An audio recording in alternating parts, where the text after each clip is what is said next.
An amazing thing has happened this past week that many people have missed with all the attention on the death of Queen Elizabeth the Great. A victory in Ukraine.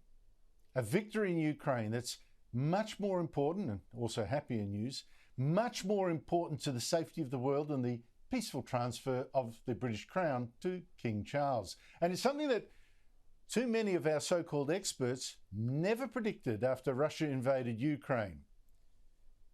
Now, while the world's been mourning Elizabeth, Russia's head of state, the butcher Vladimir Putin, has suffered a catastrophic loss in Ukraine, surrendering huge territory as the Ukrainian army attacked. Putin's army in the northeast is broken, many of his soldiers fleeing, and scenes of absolute chaos, even farce, running into trees or driving into rivers in their desperation to escape. And even on his state-controlled television stations, his top propagandists are shocked, demanding that those panicking be shot, as Stalin once ordered. Напомните Иосифа Виссарионовича Сталина, который призывал расстреливать паникеров. Here's what's happened. In this past week, after 200 days of war, Ukraine has done what many experts never expected. It pulled off a massive bluff and one of the great counter-offensives in military history. It started last month when it bombarded Russian forces in the south around occupied Kherson, cutting off supply lines, Russian supply lines, and then advancing on surrounding towns and very publicly announcing this was their big push to liberate Kherson, the gateway to Russian-occupied Crimea. And Russia believed all this and rushed reinforcements in from the east, from around Kharkiv, which is Ukraine's second biggest city. But last week, Russia was astonished when Ukraine unleashed instead a surprise attack in that same area, in the east, in the now weakly defended Russian areas. And those forces pushed past Kharkiv, there at the top of the map, all the way to the Russian border. And Ukraine's President Zelensky said on Saturday advance had, at that stage at least, liberated 700 square miles of occupied territory, shown here in blue. Occupied territory that Russia had spent several months and thousands of lives to first capture, and now it's just lost in days to Ukrainian forces being welcomed as liberators. Рух наших воїнів на різних напрямках фронту продовжується. На цей час в рамках активних дій від початку вересня вже звільнено близько 2000 кілометрів нашої території. The Ukrainians have won this success by exploiting Russia's greatest weakness that's been evident throughout this war. Bad intelligence, a slowness to react because of top-down decision-making, which you get in authoritarian countries, and finally, of course, shocking logistics. The Russians just can't get their troops and the arms they need to the places they need when they need them.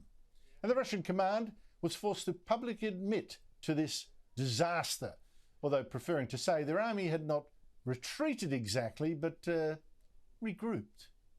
Решение перегруппировать российские войска, находящиеся в районах Балаклеи и Изюма. Putin has now reportedly postponed a meeting due this week with his generals. Perhaps he's done that so he can have a little extra time to figure out who to blame and who to fire. But there should also be some accounting in the West, because you've got to ask how many so-called experts gave up on Ukraine? How many urged it to surrender to the Russian invaders? Or as they put it, to make peace?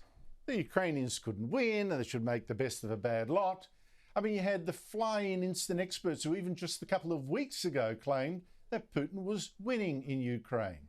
You had ex-military experts urging Ukraine to give Putin a face-saving way to end the war, perhaps by giving up some of its territory. You had politicians like French President Macron warning Ukraine not to humiliate Russia, maybe even make some concessions to help Putin save face, give him some face-saving excuse to declare victory in the invasion that he'd unleashed back in February, expecting Ukraine to fall in days. Well, it was all so immoral, wasn't it? Asking Ukraine to hand over territory, to spare that butcher Putin some embarrassment, when Ukraine was the innocent victim here of a war of aggression, fighting for its freedom. And part of the reason that so many experts and so many politicians were asking Ukraine to give in, make some concessions, make some peace. It's not just, I think, that they were sick of the pain of this war, the higher gas prices that really hurt Europe, the higher oil prices, even the food shortages that we've got from the blockade on Ukraine imposed by Russia. I think they also didn't expect Ukrainians to fight like this and for so long and so brilliantly for their freedom. And I reckon, and this is the terrible thing, I think we've got to come to grips with. I reckon they didn't expect the Ukrainians to fight this hard and this long against such terrible odds. They didn't expect them to fight for the freedom because they didn't expect us in a similar position to fight for ours as well. That's a real warning to us. These people did not expect Ukrainians to feel, as their president put it so brilliantly just on Sunday, talking directly to President Putin, whose forces, by the way, now, in their rage of their humiliation, are just lobbing missiles onto Ukrainian cities just blindly and targeting Ukraine's power supplies. Well, Zelensky said they'd put up with anything. They'd put up with anything rather than surrender to Russia's army. He said, read lips, without gas or without you. Without you. Without light or without you. Without you. Without water or without you. Without you. Without food or without you. Without you. That man has just been brilliant at commanding Ukraine in war. Contrast him to Vladimir Putin, who's led his country to such humiliation. Such humiliation. Now, it's too soon to say that this past week has now seen the battle that will decide this war and that Ukraine will win. It's true, the Russians have been demoralized. Its army humiliated. But then you, of course, look again at the map of the battlefield.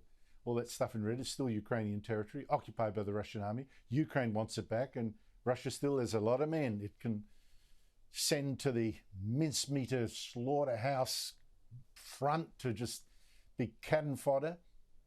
It's got still lots of tanks it can roll out of storage and send up there to be blown up.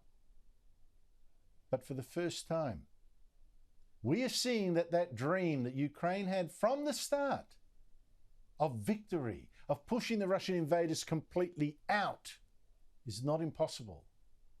And you know that because in Moscow, Putin's mouthpieces are terrified.